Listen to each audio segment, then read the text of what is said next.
पार्वती पतये हर हर महादेव। माना कि सादगी का दौर नहीं है, लेकिन सादगी से अच्छा कुछ और नहीं है।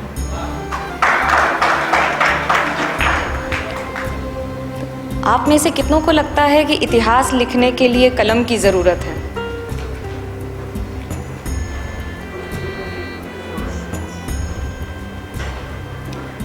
क्या भैया चाय का टाइम हो गया?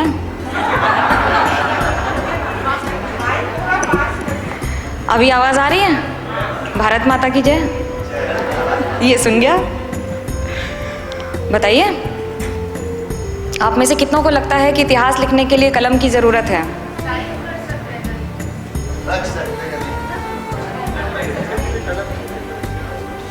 इतिहास लिखने के लिए कलम की ज़रूरत है?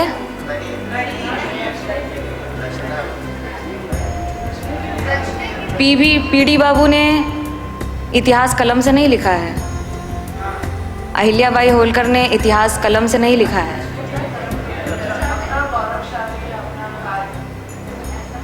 इतिहास रचने के लिए सिर्फ हौसले की ज़रूरत है। आपके अंदर वो हौसला तब था जब कोई आप में विश्वास नहीं करता था। तब वन बंधु परिषद की शुरुआत हुई थी। तो बहुत कम लोग ऐसे होंगे जो इस विचारधारा में विश्वास भी रखते होंगे, और रखते होंगे तो शायद बोल भी नहीं पाते होंगे। तो एक इतिहास तो आपने रच दिया है, अब एक इतिहास और रचना है। 2 + 2 करके 4 होगा कि क्या होगा? 2 + 2 4, सिंपल। 2 2 22। 22 क्यों? क्योंकि 22 साल बाद ही 2047 आएगा और आपका समय शुरू होता है। अब जो हो गया सो बीत गया। अब आप क्या करेंगे? अब आप अपना गेम कैसे चेंज करेंगे? ये है सही गेम चेंजर। तो जो पसंद आए सो अच्छा, जो ना पसंद आए बहुत अच्छा। मंच पर बैठे मेरे सारे महानुभाव, शांता आंटी जो मुझे गन पॉइंट पर लेकर आई हैं और मुझे मना किया था कि ये बताना मत किसी को, बट मुझे सच्चा पत्रकार बोला गया है, तो मुझे ये बताना था कि मुझे गन पॉइंट पे लाया गया है। गन पॉइंट पे बुलाया गया है, ये उतर रही हो कि नहीं फ्लाइट से आज? तो अच्छा, रीडायल पे छोड़ देती हैं फ़ोन। आप कहीं बैठे हो इससे मतलब नहीं है। हाँ, मैं सच कह रही हूँ, मैं आपको दिखा दूंगी। ये रीडायल पे फ़ोन छोड़ देती हैं। आप में से किसको मिला है ये रीडायल का एक्सपीरियंस? बहुत बच गए आंटी इनसे। आप सभी देशवासियों को मनोज्ञा लोईवाल का सादर नमस्कार। आज हम इस मंच से आपको बहुत सारी ऐसी चीज़ें, ऐसी बातें साझा करना चाहेंगे, सुनना चाहेंगे, बताना चाहेंगे, जो आपने सुनी तो होंगी, लेकिन शायद आपको लगेगा कि हमें ये क्यों नहीं पता था। 35% से ज़्यादा आज की आबादी हमारी युवा है। हम देश की सबसे नहीं, देश की नहीं बल्कि दुनिया की सबसे युवा आबादियों में से गिने जाते हैं।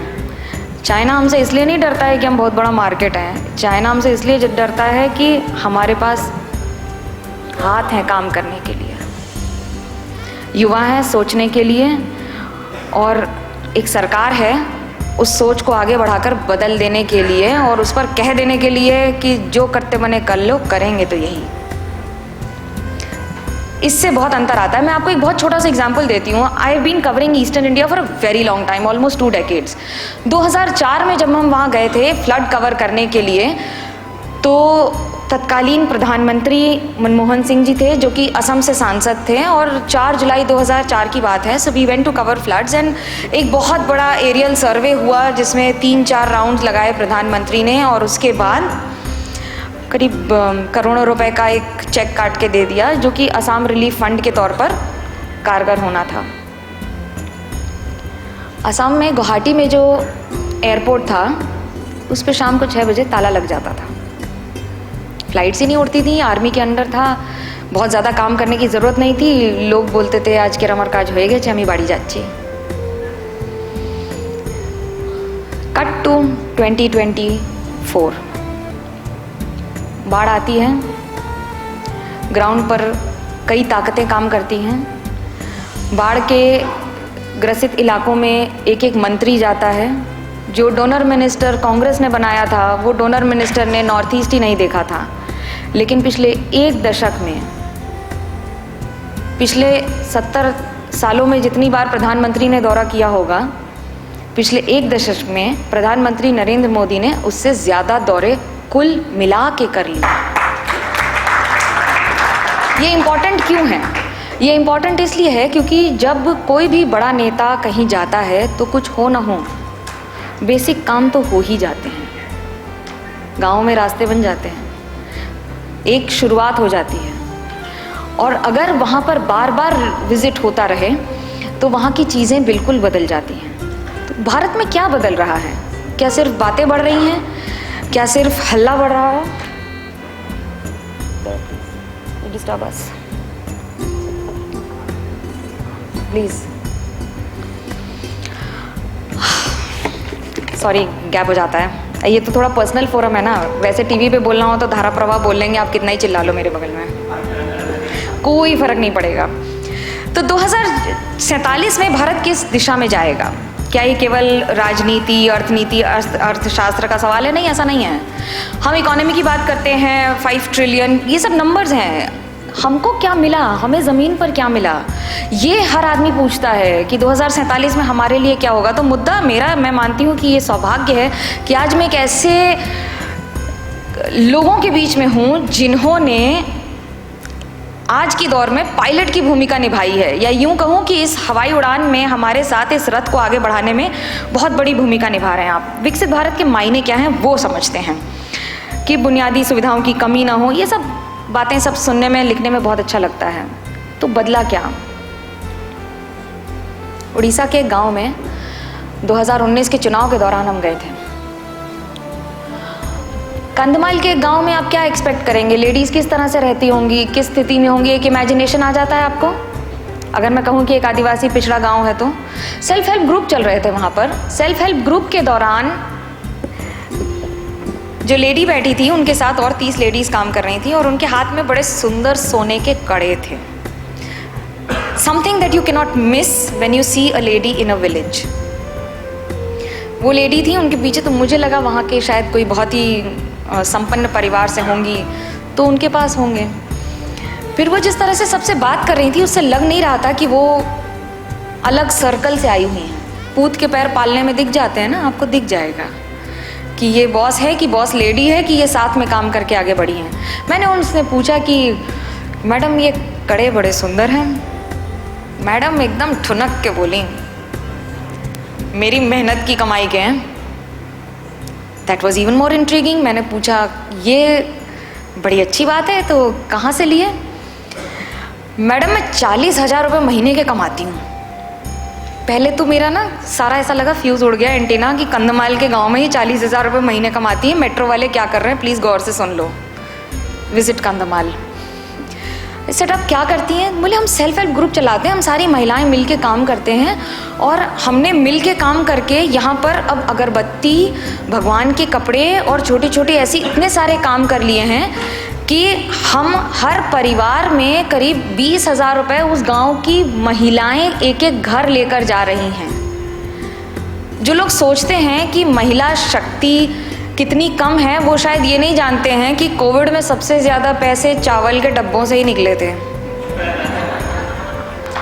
डिमोनेटाइजेशन में जितने पैसे अंकल के नहीं गए, उतने आंटी के निकले। हमारे यहाँ तो सिविल वॉर लग गया था। मम्मी ने पूछा, मनोज्ञा ये बताओ कि अगर 50,000 रुपये से ज़्यादा होंगे तो क्या करने? मैंने कहा है किसके पास, पहले तो ये बताओ कैश। तो 2 दिन बाद मेरे से बोली, मेरे पास ही है, हम पापा को बताना नहीं चाहते।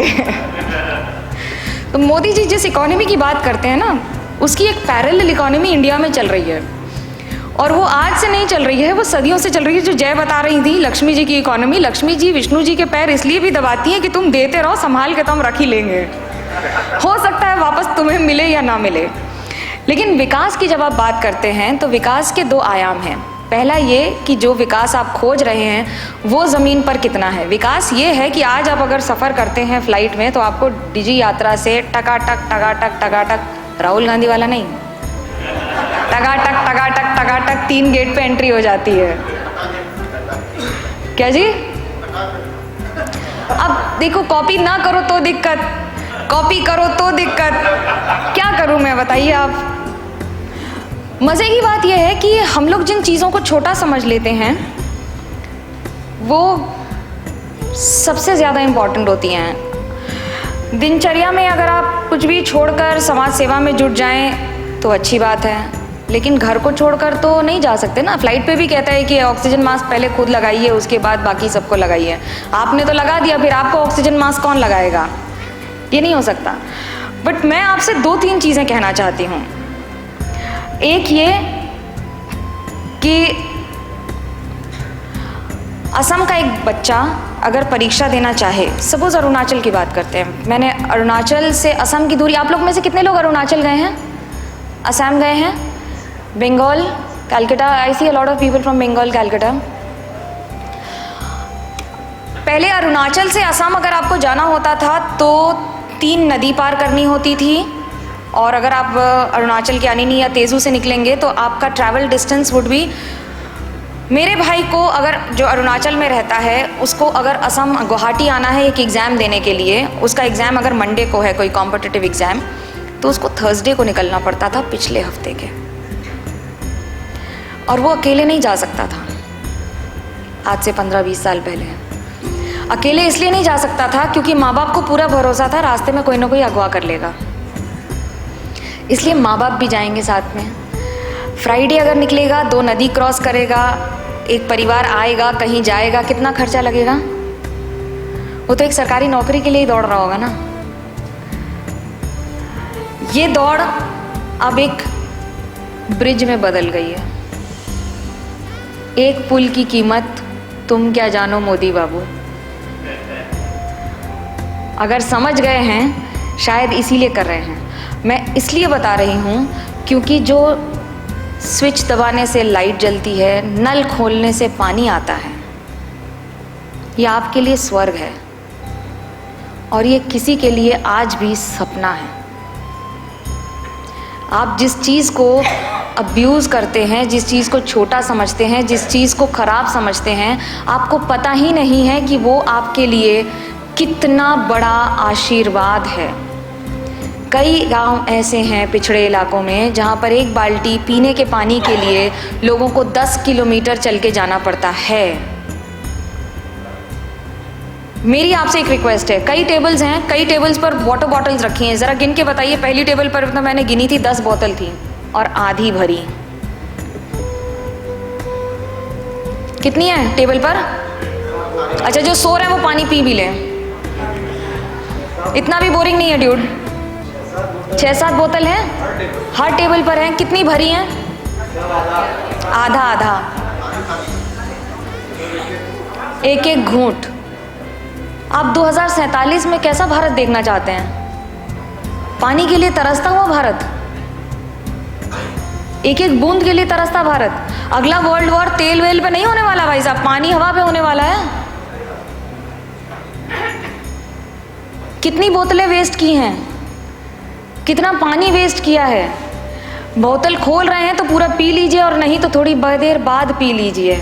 मेरी आपसे हाथ जोड़कर विनती है, अपने लिए नहीं, अपने आने वाली जनरेशन्स के लिए।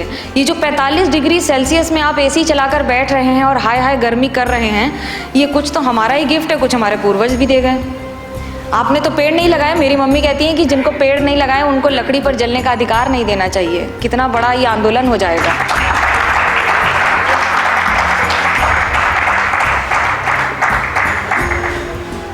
आपको लगता है छोटी सी चीज़ है? आप में से मैं एक एग्जाम्पल देना चाहती हूँ। अभी बहुत सारे लोग हैं जिन्हें इंग्लिश नहीं आती है या इंग्लिश बोलने में थोड़ा संकोच होता है? हाथ उठाइए। आज संकोच होता है, नहीं आती। बोए गैलो नहीं आती तो डरने का नहीं। अंग्रेजी सिर्फ एक भाषा है, उसे हवा ना बनाएं। अंग्रेजी उसे दोबारा, मारवाड़ी आपकी अपनी भाषा है, कृपया इसे अपनाएं।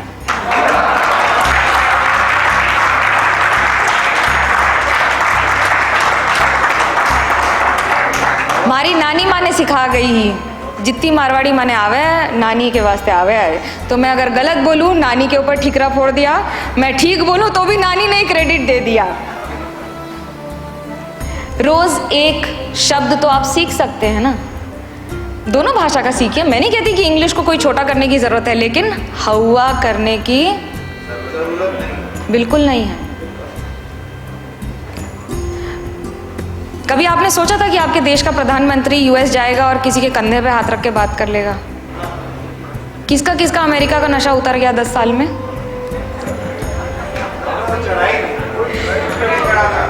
कम हुआ? आप बोले कि hello I got chocolates for you from USA, बोले ठीक है बैठ जाओ भाई। ये मेरे सामने हुआ है, ये मैं आपको सत्य घटना पर, यहाँ पर कोई भी एग्जाम्पल, नाम भले मैं गलत दे दूँ। एक मंत्री जी के यहाँ एक व्यक्ति आए, उन्होंने कहा कि मैं फलाना ठिकाना हूँ and I have come and I have got some chocolates from the USA. अब आप सोच सकते हैं रिएक्शन कैसा आया होगा। लेकिन आज से 20 साल पहले अगर कोई चॉकलेट लेकर आता यूएसए से तो उसका कैसा रिएक्शन आता? तो 2047 में जो भारत होगा वो made in China, made in USA नहीं होगा, मेड इन इंडिया होगा।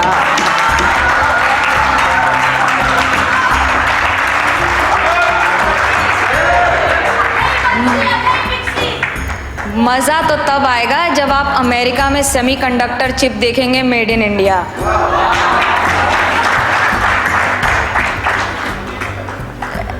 हो रहा है।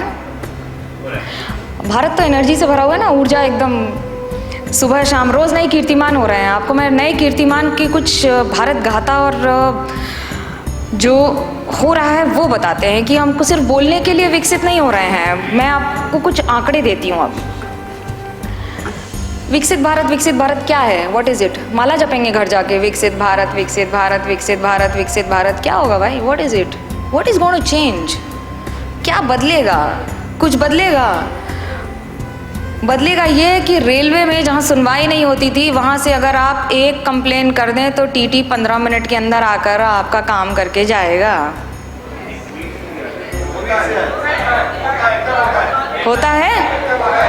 10 साल पहले ये होता था? सामान भी चोरी हो जाए, बोले वही नीचे देख लें, है लगेज है, गया नहीं तो गया के पहले ही चला गया।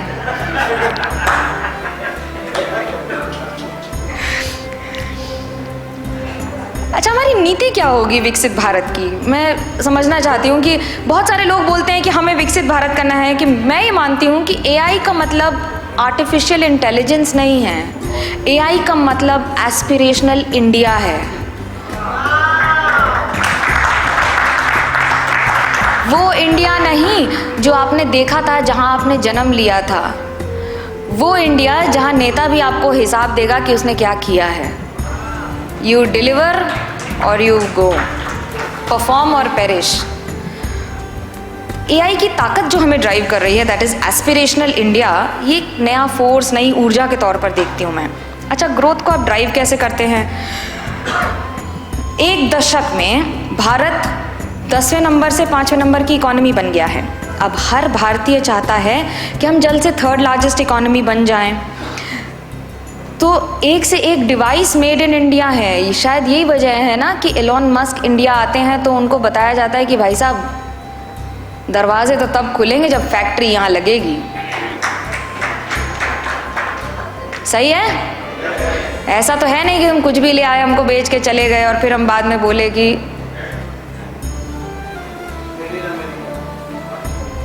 बड़ा है तो बेहतर है। इस समय 5 सेमीकंडक्टर यूनिट्स को स्वीकृति मिल गई है। जो मैं कह रही थी आपसे इंडिया चिप के बारे में, वो आने वाले दिनों में सच होगा। नियो मिडिल क्लास समझते हैं आप? Neo middle class. So I feel that Bharat is a land of opportunities. यहाँ पर आपदा में अवसर है। कोविड काल सबको याद है? जब कोविड आया था तो हमारे पास ऑक्सीजन की कैपेसिटी नहीं थी, और ये स्टोरी मैंने की है इसलिए मैं वाउच कर सकती हूँ। इसके लिए मुझे अवार्ड मिला है। ऑक्सीजन कैपिटल ऑफ इंडिया बना था उड़ीसा।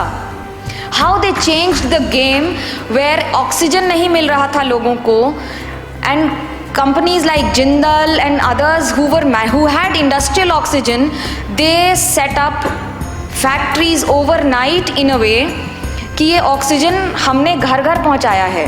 एक स्टेट ने 18 स्टेट को सप्लाई किया है। ये नए भारत की तस्वीर है। हम वो भारत नहीं है कि भाई जी के ओसी बातों चलो गयो, ठीक है, गिफ्ट डीड दे गया है क्या? नहीं। On a very serious note, जब हम बात करते हैं अपने नए भारत की, तो हमें ये पता होना चाहिए कि हम सिर्फ हाईवे पे टोल नहीं दे रहे हैं, हम उस हाईवे पर ड्राइव भी कर रहे हैं। It is not highway for highway, it is highway for my way. जब 10 अपॉर्चुनिटीज़ की बात करते हैं तो कोविड काल की आपको मैं 2-3 चीज़ें, 120-30 करोड़ जनता को ये सब पहुंचाना आसान नहीं था। ऑक्सीजन का कैपिटल का गेम कैसे चेंज किया उड़ीसा ने? दे चेंज द गेम।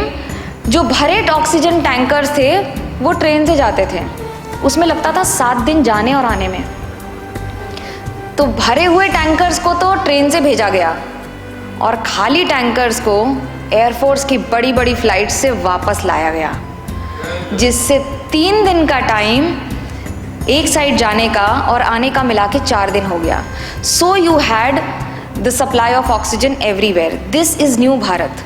2047 में हम इसको कैसे चेंज करेंगे? हम इस तरह से चेंज करेंगे कि अभी तक जिस हॉकी को हम स्पॉन्सरशिप के लिए घूम रहे थे, आज हम उस हॉकी के दावेदार हैं वर्ल्ड कप से लेकर ओलंपिक्स में।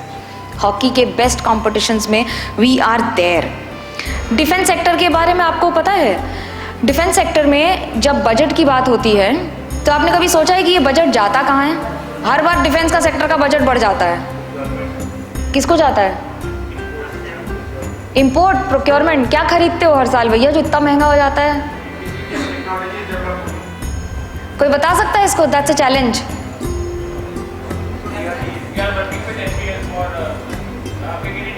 Okay, what else? DRDO और सो डिफेंस ने एक लिस्ट बनाई है, जो इस गवर्नमेंट ने लिस्ट बनवाई है, ये कहते हुए on what the government of India will make on its own and not buy from foreign countries ever। पहले दिन आपने साइकिल चलाई थी, आप गिरे थे। हम बेस्ट नहीं है डिफेंस सेक्टर में, and I am not vouching for anything. हम ये नहीं कहते कि foreign we are better than Russia और other countries when it comes to armed weapons. हम बहुत पीछे हैं, लेकिन हमने शुरुआत तो कर दी है और 2047 तक इसका अंतर दिखेगा। इसका अंतर इस तौर पर दिखेगा कि आपके खुद के अपने एयरक्राफ्ट्स होंगे, आपका खुद का अपना आर्टिफिशियल इंटेलिजेंस होगा और आपका खुद का अपना एस्पिरेशनल इंडिया होगा। इस आत्मनिर्भर भारत की, thank you so much for that clap. That claps tell me that you are awake. कुछ लोग सो रहे हैं, उनको उठा दीजिए।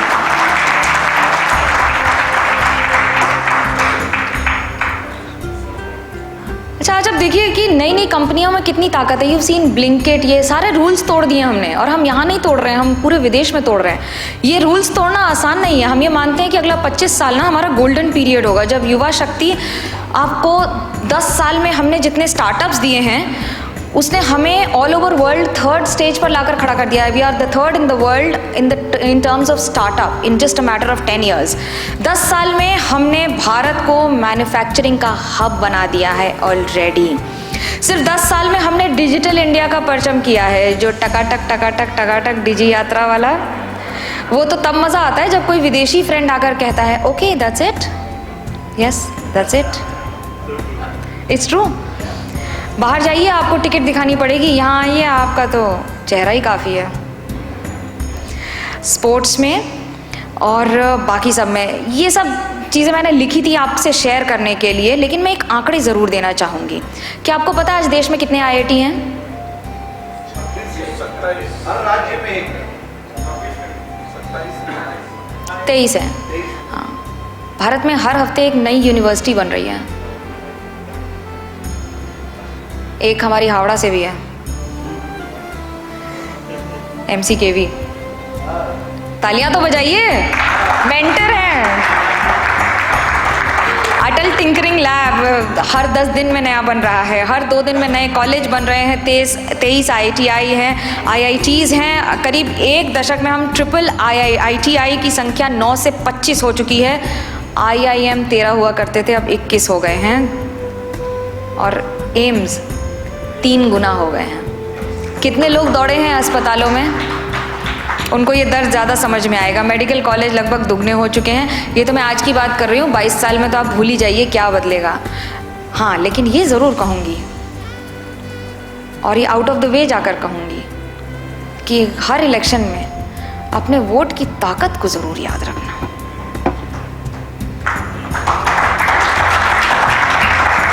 ये मेरा काम नहीं है कहना, लेकिन मैं फिर भी कहूँगी, आप किसी को भी वोट करिए, मेरी सिर्फ 2 रिक्वेस्ट है। नोटा मत करिए और पर्सनल राइवलरी में वोट करिए, नहीं, देश हित में वोट करिए।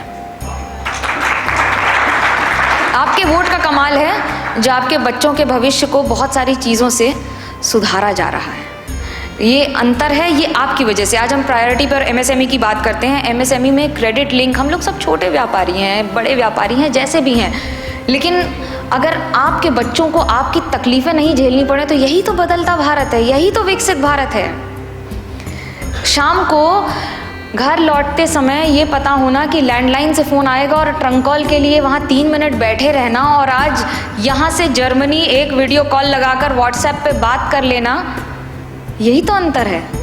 कितने लोग ट्रंक कॉल वाले हैं यहाँ पर?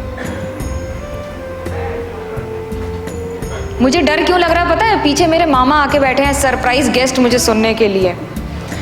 ठीक है, मामा 2 ही टाइप के होते हैं, चन्ना मामा एंड कंस मामा। टेक्सटाइल, टूरिज्म, टेक्नोलॉजी, कॉटन, इन सब में हम बहुत आगे हैं। ये सब मैं आंकड़ों की बात नहीं करूँगी, लेकिन मैं अब आपको सबसे काम की बात बताऊँगी। 2013 में हम गए थे Tezu, India China border story करने के लिए। चाइना ने हमारे एरिया में इंट्रूजन किया था, रास्ते नहीं थे। किसी तरह से हाथ पैर जोड़ के एक वहाँ पे लोकल नेता से बात की, उनसे कहा कि आप हमको एक गाड़ी अरेंज कर दीजिए। तो उन्होंने कहा कोई और तो नहीं जाएगा, मैं खुद ही चलता हूँ। कोई पंचायत के नेता थे तो ड्राइव कर रहे थे।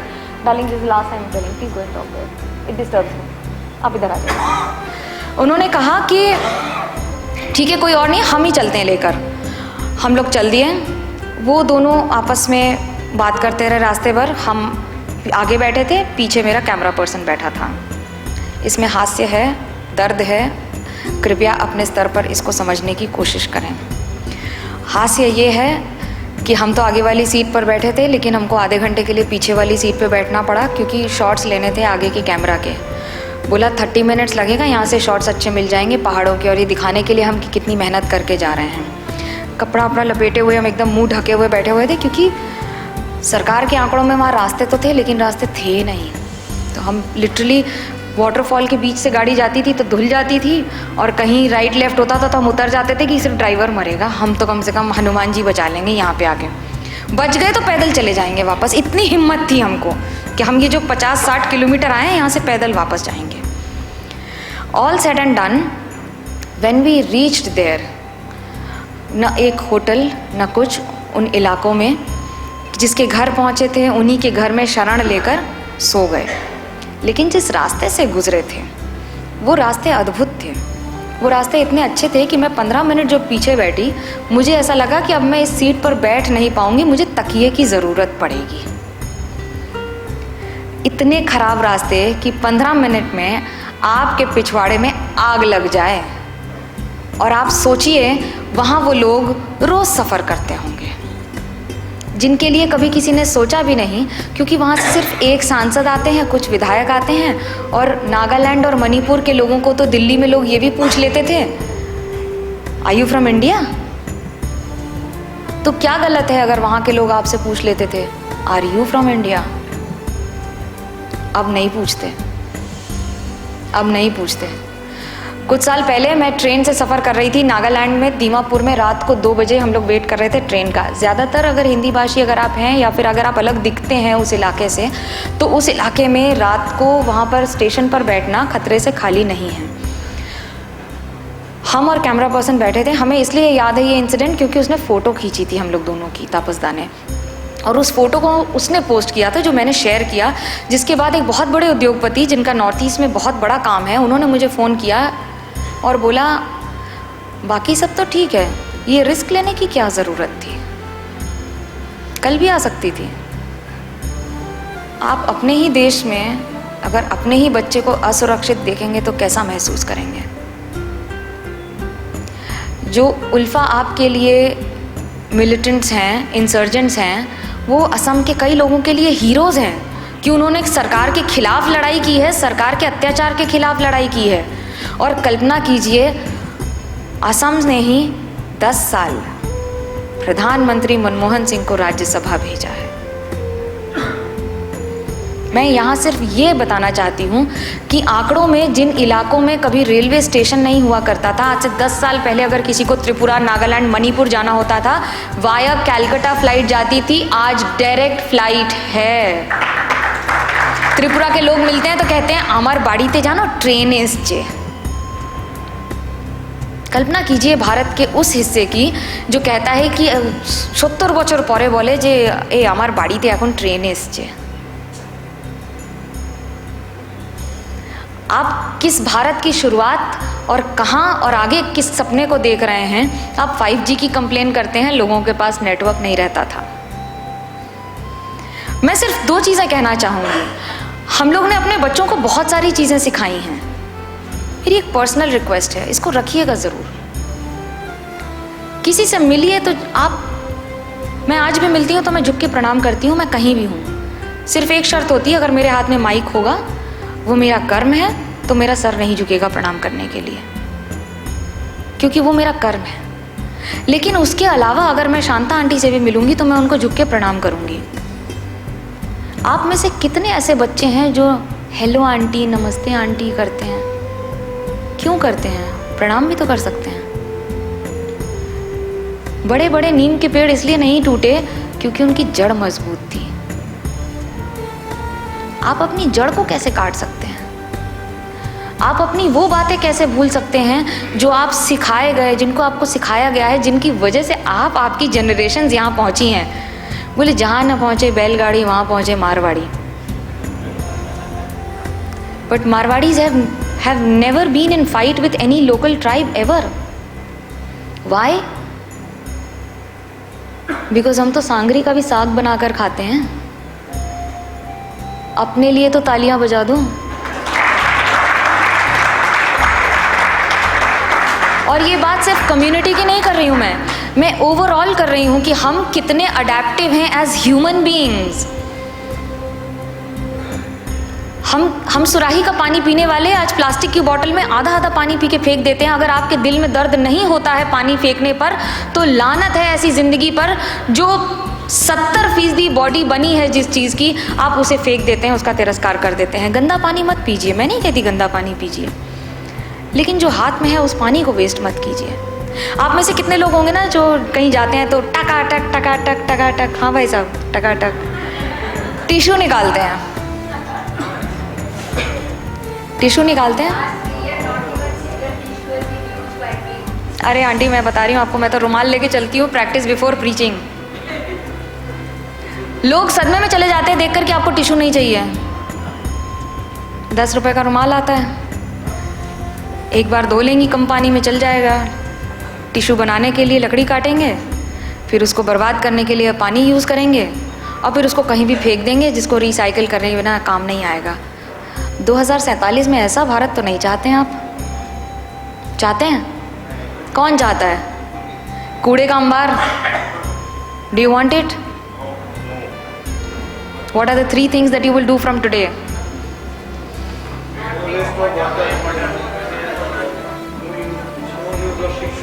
नहीं, देखिए मैं नहीं कहती कि आप मत करिए, लेकिन जहाँ तक संभव हो मत करिए, मत करिए जहाँ तक संभव हो।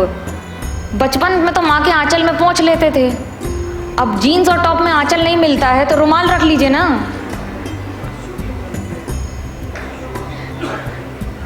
मेरी एक रिक्वेस्ट और है, हम लोग कहते हैं ना ग्रॉस डोमेस्टिक प्रोडक्ट है हमारा, इतना है ग्रॉस डोमेस्टिक प्रोडक्ट, है ना, कि घरेलू उत्पाद, सकल घरेलू उत्पाद कितना है। घरेलू उत्पाद भी तो कह सकते हैं, सकल क्यों कहते हैं?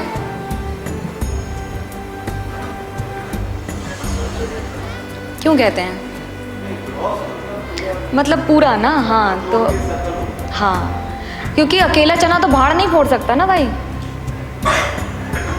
अकेला चना भाड़ नहीं फोड़ सकता। So each one teach one, each one, या तो खुद पढ़ाइए या पैसे देके पढ़ाइए। एक बच्चे की जिम्मेदारी उठाइए, सिर्फ गरीब की। और मैंने नियम बना रखा था, मैं जिन बच्चों को पढ़ाती थी उनका एक नियम था। अब आपको लगेगा कि आपने किसी को बोल दिया हम तुम्हारे बच्चे की पढ़ाई का खर्चा उठाएंगे, तो वो साल में एक बार आएगा, अपनी रिपोर्ट कार्ड दिखाएगा, अगर 60% से मार्क्स कम होंगे तो पढ़ाई का खर्चा बंद। अगर 60% से मार्क्स कम होंगे तो पढ़ाई का खर्चा, इसका मतलब है उसको इसकी कीमत नहीं पता है। एक साल गड़बड़ हो सकता है, लेकिन जब बच्चा सिंसियरली पढ़ेगा तभी तो बदलेगा ना। गांव में एक आदमी को पढ़ा दिया तो आपने गांव की शक्ल बदल दी। इसीलिए तो हमने एकल विद्यालय शुरू किए हैं ना। एकल विद्यालय इसीलिए शुरू किए हैं कि हम गांव में एक आदमी को भी अगर पढ़ा दिए तो हम उस गांव के पूरा चेहरा बदल देंगे, उसकी शक्ल बदल देंगे। लेकिन कैसे बदलेंगे? सिर्फ ऐसे ही इवेंट्स करके, इवेंट्स में ही पानी बर्बाद करेंगे, इवेंट्स में टिश्यू बर्बाद करेंगे और फिर हम सामाजिक समरसता की बात करेंगे और बाहर जाकर फिर निकल लेंगे। नहीं करना, ढकोसला मत करिए सर। एक आदमी, चैरिटी बिगिंस एट होम, एक भी अगर बदल गया ना, अन्ना ने तो एक ही ने आंदोलन शुरू किया था ना, तब आंदोलन बन गया। एक आदमी, आप घर पर करिए, छोटी चीज़ें करिए।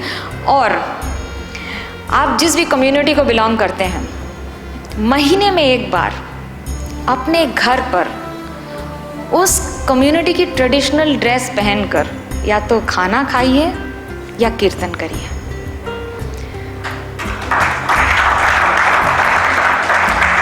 वो कपड़ा दोबारा खरीदने की जरूरत नहीं है। कोई बोल दे कि पुरानी ड्रेस है, बोले हाँ तुम भी पुरानी हो, बदल दें।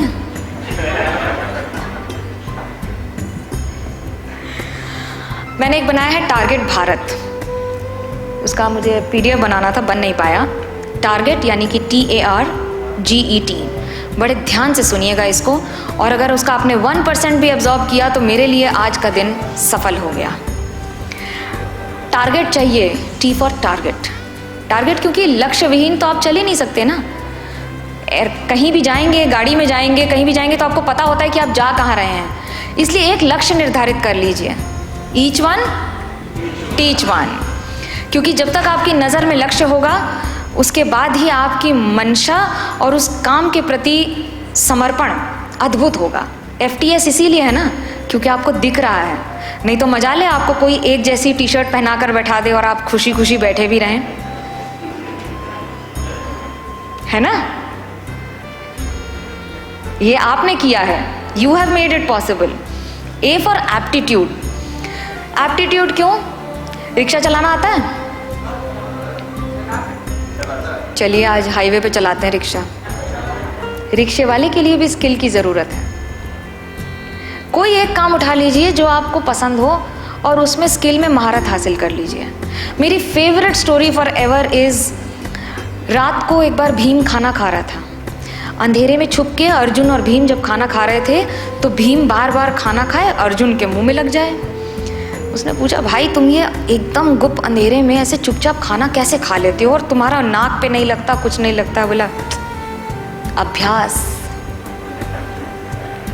अर्जुन को ये बात बड़ी समझ में आई।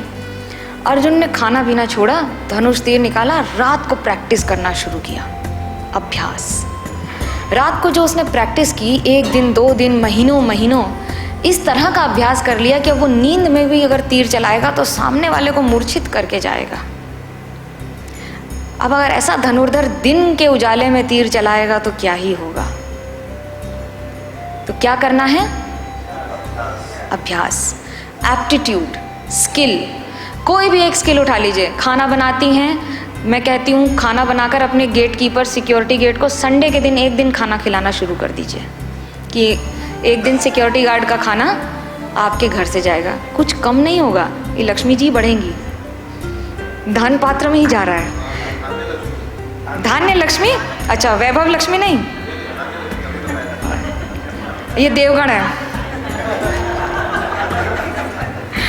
Resource, you have to be a resource maker. बतौलाबाजी अच्छी लगती है, लेकिन जब धन नहीं होता तो कुछ भी अच्छा नहीं लगता ना, सम्मान भी नहीं मिलता है लोगों से। पीडी बाबू भी 10,000 रुपये हम लेने जाएंगे तो लोग कैसे देखेंगे, आपको पता है ना। ये तो मेरे लिए भी गौरव की बात है कि मैं पीडी बाबू के नाम के सेशन में बोल रही हूँ। As a Marwari I am speaking in a Marwari session named on his name.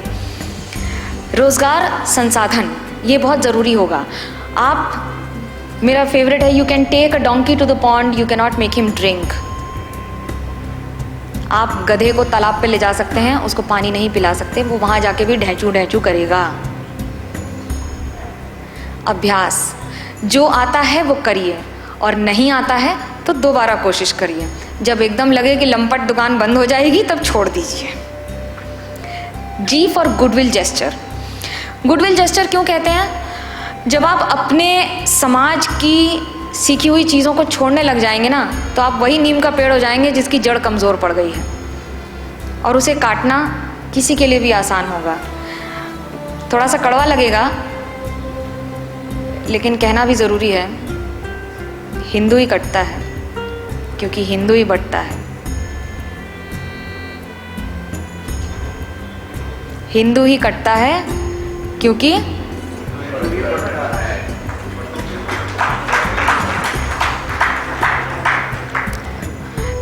E for energy with efficiency, यानी कि ऊर्जा। बहादुर लोगों के पास ऊर्जा बहुत होती थी। बूंदे ले हर बोलों के मुंह, हमने सुनी कहानी थी। देखा था किसी ने उनको? लेकिन इमेज आ जाती है, इमेज आ जाती है। क्यों आती है? क्योंकि ऊर्जा आती है। ऊर्जा आप ध्यान से लाइए, एक्सरसाइज करके लाइए, चुप रह के लाइए, बोल के लाइए, इससे मतलब नहीं है। आपको जो सूट करे वो करिए। इट इज़ नमक स्वादानुसार, इसमें किसी का रिस्ट्रिक्शन नहीं है। हम लोग सब अच्छे पढ़े लिखे हैं। हाँ, लेकिन मैं एक चीज़ ज़रूर कहूँगी कि अपनी एनर्जी को थोड़ा रील से ज़्यादा रियल में लगाइए।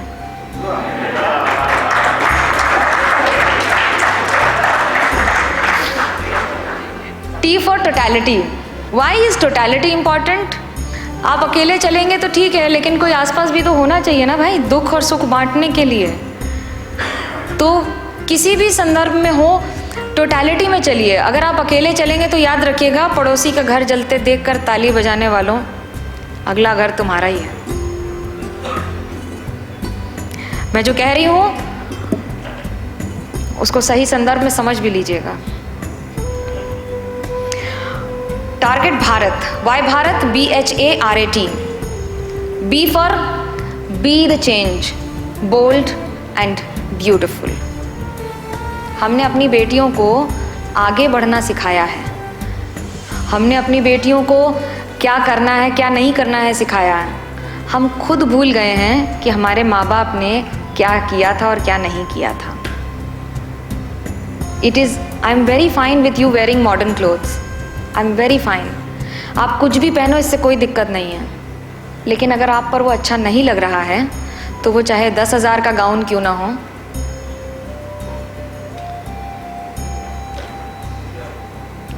कोई मतलब है पहनने का? बुरा लग सकता है किसी को ये बात। आप कौन होती है डिसाइड करने वाली कि हम पे अच्छा लग रहा है कि नहीं? मुझे अच्छा लगा, मैंने पहना। क्या जवाब दूं इसका? क्या जवाब दूं बताइए?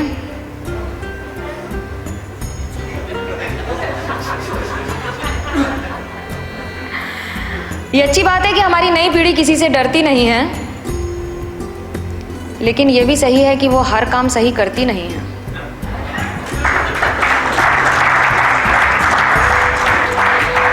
मॉडर्न दिखने के चक्कर में फूहड़ मत बन जाइएगा, क्योंकि बोल्ड एंड ब्यूटीफुल तो रानी की झांसी भी थी, बोल्ड एंड ब्यूटीफुल तो अहिल्याबाई होलकर भी थी, सरोजनी नायडू भी थी, और आज के ज़माने में द्रौपदी मुर्मू भी हैं,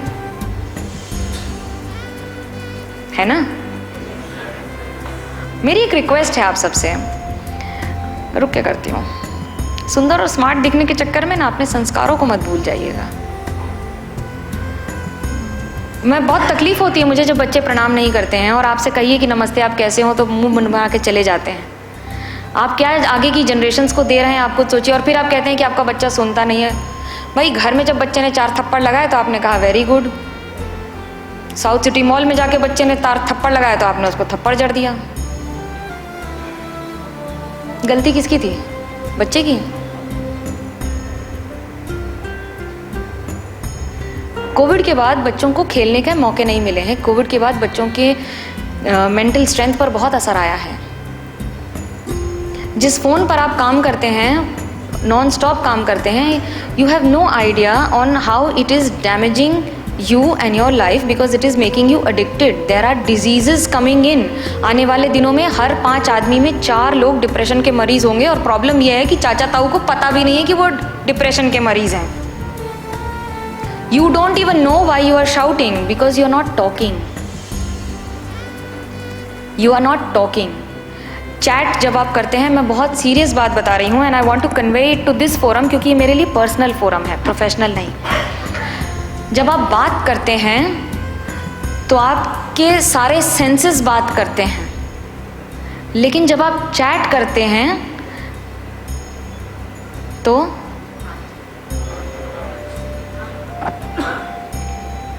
नो इमोशन, नो एक्सप्रेशन। भगवान को अगर लगता कि ये सही नहीं है तो वो आवाज़ नहीं देता। उससे बड़ा, उससे डायनेमिक क्रिएटर कोई नहीं है दुनिया में। The human body is the most complicated machine in the world. The human body is the end the simplest machine in the world. आप जब सोते हैं तो रात को उठ के देखते हैं भाई दिल काम कर रहा है कि नहीं, पता नहीं, बंद हो जाए तो सुबह उठूं कि नहीं। नाक चेक करते हैं सांस आ रही है कि नहीं।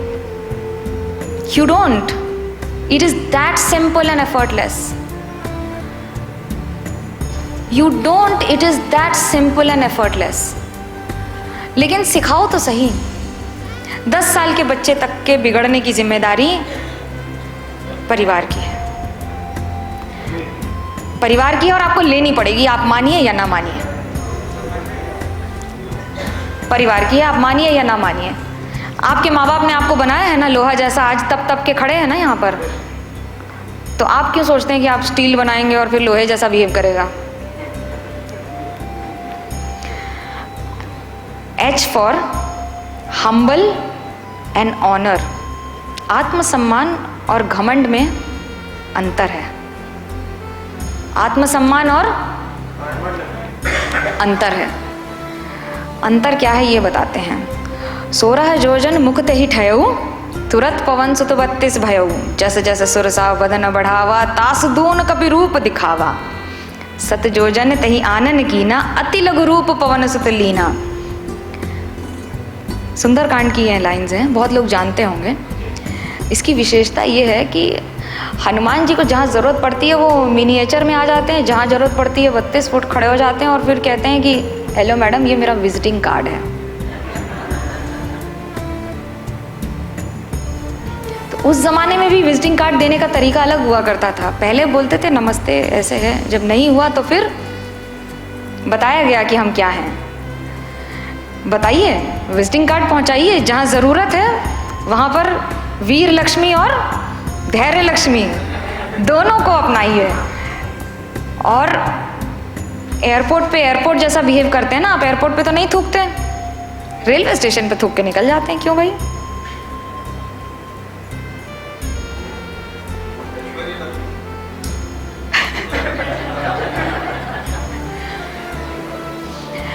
बिकॉज आदत हो गई है, बिकॉज आदत हो गई है। आदत आप ही बदलेंगे और तो कोई बदलेगा नहीं। अब आत्मनिर्भर भारत, ए फॉर आत्मनिर्भर। आत्मनिर्भर हम क्यों कहते हैं? क्योंकि पहले ना सिस्टम पूरा कन्वेयर बेल्ट जैसा हुआ करता था। एयरपोर्ट पे सामान लिया है, सूटकेस डाल दो भाई साहब, कोई उठा के नहीं ले जाएगा तब तक उठेगा नहीं। और उसी सर्कल में घूमता रहेगा। 25 राउंड लगवा लीजिए आप, आपका लगेज 7 नंबर बेल्ट पर उपलब्ध होगा। आप 7 नंबर पर खड़े रहिए, 7 बार राउंड घूम के चला जाएगा लगेज। सिस्टम भी ऐसे ही काम करता था, अब सिस्टम 2 वे हो चुका है। सिस्टम 2 वे हो चुका है और सिस्टम का ये अंतर सूटकेस में घूमता नहीं है। वो बात अलग है कि नेता अपना सूटकेस ठीक लेके चलते हैं। कौन कहता है कि आसमान में सुराख नहीं होता, एक पत्थर तो तबीयत से उछालो यारों। आर से मेरा फेवरेट है राष्ट्र प्रथम, क्योंकि पासपोर्ट की कीमत आपको विदेश में पता लगती है। मैं गई थी टेकनाफ बांग्लादेश और म्यांमार बॉर्डर पर है, जहाँ पे रोहिंग्याज रहते हैं। Rohingyas are one of the most brutal and most lack of ethical community that you would ever meet. Why I say so? मेरे पास एक फ़ोटो है, मुझे लगानी चाहिए थी यहाँ पर। वो उनके लिए, रोहिंग्यास के लिए डोनेशन में कपड़े आए होंगे, लोगों ने भेजे वहाँ पे, ज़कात का था पैसा और बाकी सारा, कि भेजने के लिए, दिखाने के लिए। ट्रक दर ट्रक सामान आया, उन्होंने नहीं लिया।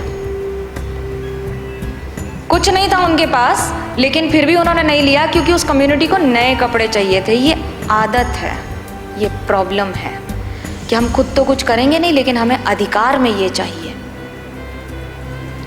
अब दूसरी उससे ज़्यादा सेंसिटिव स्टोरी थी, इसलिए बताना ज़रूरी समझूंगी क्योंकि कई लोग इस चीज़ को समझते नहीं हैं। रोहिंग्यास 2 तरह के होते हैं, हिंदू रोहिंग्या, मुस्लिम रोहिंग्या।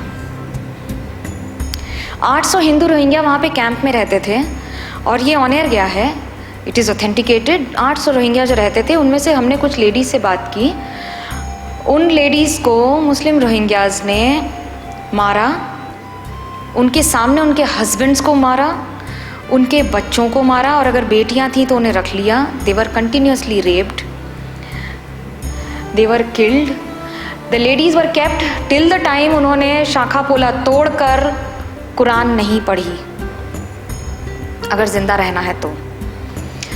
3-4 वहाँ से बच के भाग आई थी, जिनसे हमने बात की थी, जिन्होंने हमें अपनी पूरी ये कहानी ऑन कैमरा बताई थी कि हम किस तरह से ज़िंदा हैं। उसके बाद United Nations Human Rights Commission ने एक्शन लिया and there were separate camps for Hindu Rohingyas and Muslim Rohingyas. गंगा जमुनी तहजीब बहुत अच्छी बात है, उसमें गलत कुछ नहीं है, लेकिन जमुना को भी गंगा की तरह बहना होगा। राष्ट्र प्रथम मैंने क्यों कहा? क्योंकि हम अब सुनते विश्व की हैं, लेकिन करते देश हित की हैं।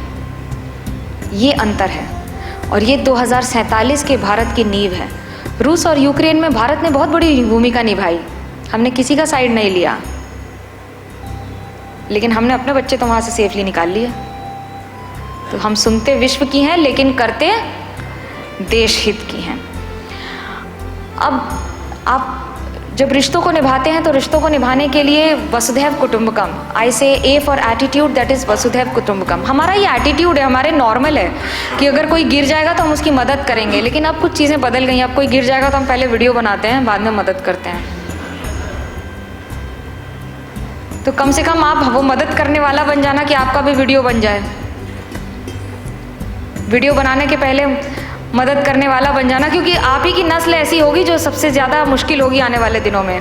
मदद करने वाले लोग राइनोसरस और डायनासोरस के तौर पे ट्रीट किए जाएंगे। आप मदद करते हैं, oh please, you're invited. Extinct. And T is for teamwork. What I say and I repeat again, education is the biggest differentiator.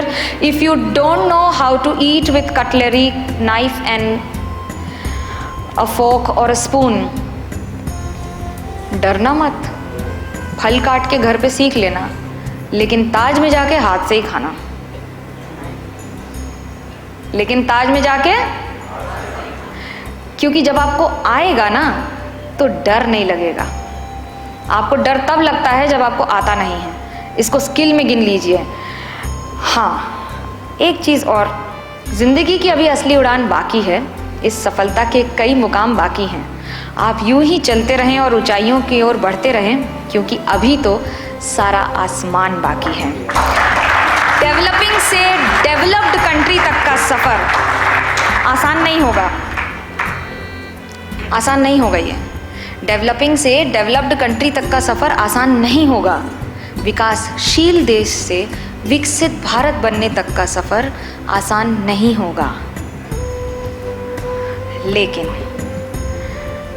कभी ये सोचकर रुक मत जाना कि तुम अकेले हो, बल्कि ये सोचकर डटे रहना कि तुम अकेले ही काफ़ी हो। बहुत बहुत धन्यवाद।